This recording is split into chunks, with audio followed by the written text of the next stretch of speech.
Here's what nobody tells you. After 50, your body doesn't break down from age. It breaks down from pattern. Decades of sitting, slouching, and skipping the boring stuff has locked your spine, strangled your hips, and rewired your movements so badly that even your healthy workouts are quietly making things worse. Most guys over 50 keep chasing harder workouts, more steps, better supplements, while ignoring the 5 foundational movements that actually hold the whole system together. What you're about to learn isn't sexy.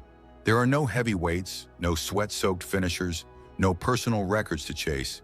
But fix these 5 things, and your back stops aching, your knees stop complaining, and you move like someone 10 years younger. Starting this week. Your lower back gets blamed for everything. The stiffness, the aches, the morning groaning when you try to get out of bed. But here's the truth. Your lower back is usually the victim, not the criminal. The real culprit is your thoracic spine, the middle and upper portion of your back. And after years of sitting at desks, staring at screens, and slouching through life, it's locked up tighter than a rusted hinge. When your mid-back stops rotating, your lower back compensates. And compensation always comes with a price. Here's what most people miss. The thoracic spine is designed to rotate. It's built for it. But modern life systematically kills that rotation. And once it's gone, every movement you make gets redistributed to joints that weren't designed to handle that load. Your lower back, your neck, your shoulders. They all start picking up slack that isn't theirs to carry. So here's how you take it back. Get on all fours, hands under shoulders, knees under hips. Place one hand behind your head, elbow pointing out. Now rotate, not from your neck, not from your lower back, from the middle of your back. Follow your elbow with your eyes. Open your chest toward the ceiling. Go slow. You should feel a gentle pull through your mid-spine, not a grind. If you hear crunching, that's just years of rust. Keep moving. Do 10 reps per side and don't rush it. Start with 2 sets of 10 each side for the first week. By week 2, add a brief hold. 2 seconds at the top of each rotation. Feel the difference? That's your spine remembering what it was built to do. And here's why this one comes first. When your thoracic spine rotates freely, everything downstream works better. Your hips, your knees, your posture. It's the master switch. And the next movement we're covering is exactly where that unlocked rotation starts to pay off. Your hips have been lying to you. That knee pain you've been managing, the lower back tightness that never fully goes away, the way your posture slowly collapsed over the years. A huge part of that story starts in your hips. Specifically, in hip rotation. The 90-90 position targets both internal and external hip rotation at the same time, in one simple floor position. No equipment, no gym, no excuses. But here's what most people don't realize. The discomfort you feel sitting in this position is the diagnosis. The tighter it feels, the more you needed this yesterday. Most guys try it once, decide it's not for them, and go back to the same stretches that haven't worked in 20 years. Here's how to do it right. Sit on the floor and bend both knees to 90 degrees. One leg in front of you, one behind. Your front shin should be roughly parallel to the top of your mat. Your back shin points straight behind you. Now sit tall. Don't collapse into the stretch. Keep your chest up. Sit yourself up here in the middle, or do you need your hand to help you? If you do, you might feel that. Don't force it. 2 minutes per side, and switching sides matters just as much as the stretch itself. Week 1, 90 seconds per side, twice a day. Week 2, push to 2 minutes. If the floor position is too intense at first, prop yourself up on your hands. Progress from there. Open hips change everything about how you stand, walk, and train. And once those hips start moving freely, the next exercise, the hip hinge, finally starts making sense. Here's a question. How do you pick something up off the floor? If you answered, I bend down and grab it, that's exactly the problem. Most men over 50 have been moving with their lower back for so long, they've completely forgotten what it feels like to move from their hips. The hip hinge isn't just an exercise, it's the fundamental movement pattern your body was designed around. And losing it is one of the main reasons backs give out, knees deteriorate, and simple tasks start feeling dangerous. Here's what most people miss. This isn't about flexibility, it's about control. You can have loose hamstrings and still hinge terribly. The dowel, a broomstick, works perfectly, gives you instant, honest feedback that no mirror can replicate. 3 contact points: the back of your head, your upper back, and your tailbone. All 3 stay glued to the dowel throughout the entire movement. The moment any one of them loses contact, your lower back has taken over. That's the cue to stop and reset. Stand with your feet hip-width apart, dowel running along your spine. Soft bend in the knees, not a squat, just unlocked. Now push your hips back, not down.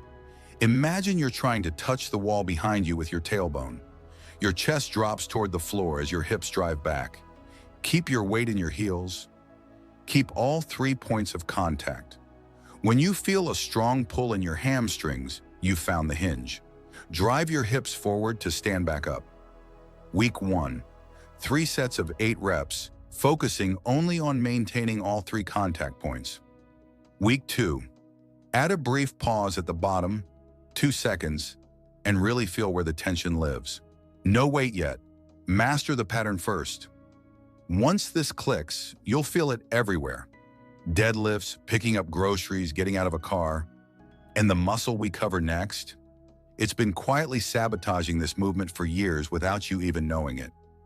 Your hip flexor is the most shortened muscle in your body. Not because you're old, because you've been sitting on it for decades. Every hour in a chair, every long drive, every night on the couch tells that muscle to shorten and stay short. And over time, it stops letting go. That constant pull drags your pelvis forward, compresses your lower back, and quietly destroys your posture from the inside out. The couch stretch is the antidote. It's uncomfortable, it looks ridiculous, and most people quit after 20 seconds. That's exactly why they still have pain. Here's what most people don't understand. Stretching your hip flexor for 10 seconds after a workout does nothing. This muscle needs time under tension. The couch stretch is uncomfortable by design, because that discomfort is the muscle finally releasing grip it's held for years. Lean into it. Breathe through it. Don't negotiate with it. Here's the setup. Kneel facing away from a couch or wall. Place one shin up against the surface behind you, toes pointing up, knee on the floor. Your other foot steps forward into a lunge position. Now squeeze your glute on the back leg. Tuck your pelvis slightly. Don't arch your lower back. That's cheating the stretch. Stay tall. Breathe slowly.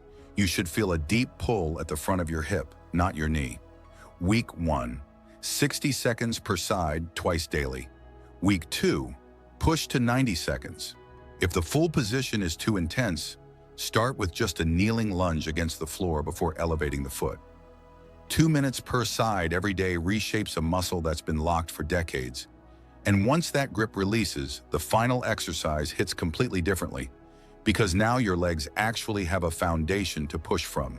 No movement, no equipment, just you, a wall, and the burning in your legs telling you to stop. The wall sit is the most underestimated exercise in existence, and the most skipped by the guys who need it most. After 50, quad strength isn't just about performance, it's about independence. Studies show that leg strength is one of the strongest predictors of longevity in men over 50. Not cardio, not flexibility. Leg strength. And the wall sit builds exactly the kind of slow, sustained, functional strength that makes stairs feel easy, hills feel manageable, and getting up from a chair feel effortless again. Here's what most people miss. The wall sit isn't a rest position. It's an isometric contraction, meaning your muscles are working hard while nothing is moving. That type of training is uniquely powerful for rebuilding joint stability around the knee, which is exactly what deteriorates when men stop moving consistently in their 40s and 50s. Setup is simple. Back flat against the wall, feet shoulder width apart, about 2 feet in front of you. Slide down until your thighs are parallel to the floor, or as close as you can get. Knees tracking over your toes, not caving inward. Arms at your sides or resting on your thighs. Now hold. Keep breathing. Don't hold your breath. That's not toughness, that's just spiking your blood pressure. Week 1, 3 sets of 20 to 30 seconds. Week 2, push toward 45 seconds. Week 3, target a full minute. If parallel is too deep initially, start higher and work your way down over time. Do all 5 of these consistently, and your body stops feeling like something you're managing and starts feeling like something you're living in again. 5 movements, no gym required, no expensive equipment, no excuses left. You just got the exact blueprint that most personal trainers skip because it isn't flashy enough to post on Instagram. But it's the foundation that makes every other workout actually work. So here's the real question. Are you going to watch this, nod along, and go back to doing nothing? Or are you going to get on the floor today and start taking back the body you've been neglecting?